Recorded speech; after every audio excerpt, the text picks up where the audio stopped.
But let's fast forward to February 7th of 2013. You were invited to the presidential prayer breakfast, and you made a speech.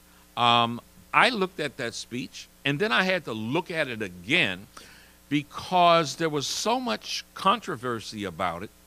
And frankly, I didn't see anything that controversial. I didn't feel anything that controversial either. You know, we live in a society today where people have to make a controversy out of everything. What I did simply is diagnose what I think are some of the real problems that we face and gave some ideals, because I never say anything without giving an ideal about how to correct it. You know, we live in a society where we're supposed to have freedom of thought, freedom of speech, and the ideal that you can't express yourself and that somehow that's attacking someone is absolutely absurd.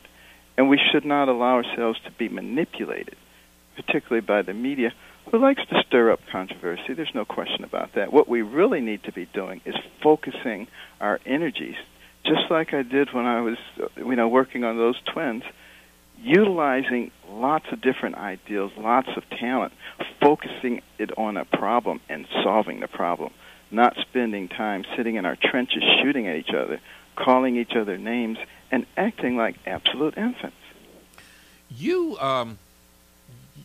There were calls after that speech, and this was more so from what I would refer to as right-wing media.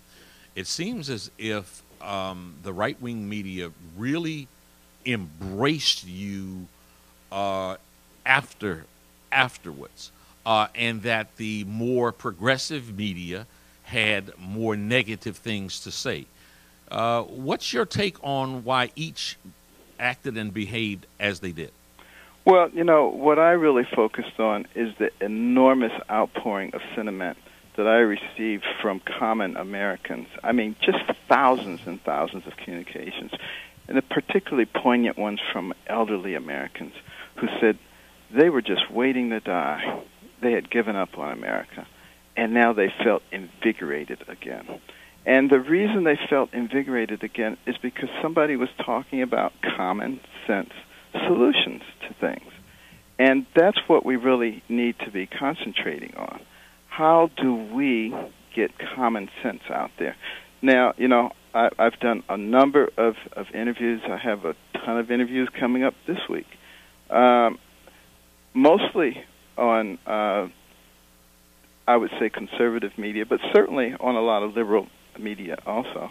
You know, I did a segment on NPR yesterday. I've got one coming up on CNN. I've done several liberal talk host shows.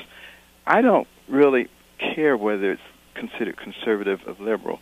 What I care about is whether it's considered logical. Is it something that makes sense? And what we have to do is get ourselves out of this ideological situation which is destroying us. You know, I'm particularly concerned about, you know, the minority community and the black community, because we've got the intellectually elite class who likes to go around and pat people on the head and say, there, though, you poor little thing, I'm going to take care of you. You don't need to worry about anything. That's not helping anybody. That's not getting anybody out of a bad situation and getting them to a better situation. What it is perpetuating a situation where the elite class can remain elite, and people need to see through that. And if you go in that community, obviously you wouldn't take that approach. What's your approach? When I go into the black community, which I do very frequently, I talk about empowerment. How do you empower yourself? How do you empower those around you? And I'm not politically correct. You know, I talked to a large group of students this week, and I talked to the girls about respecting yourself and not letting some little guy come along with his fancy talk and impregnate you and leave you in a situation where your baby is 4 to 9 times more likely to grow up in poverty and not be successful, where your education is going to be compromised. And I talked to the young fellows about not allowing yourselves to succumb to that peer pressure because somebody has convinced you that society has done you wrong, and therefore you have no remorse about going out and committing some crime and getting what truly belongs to you. That is a bunch of crap.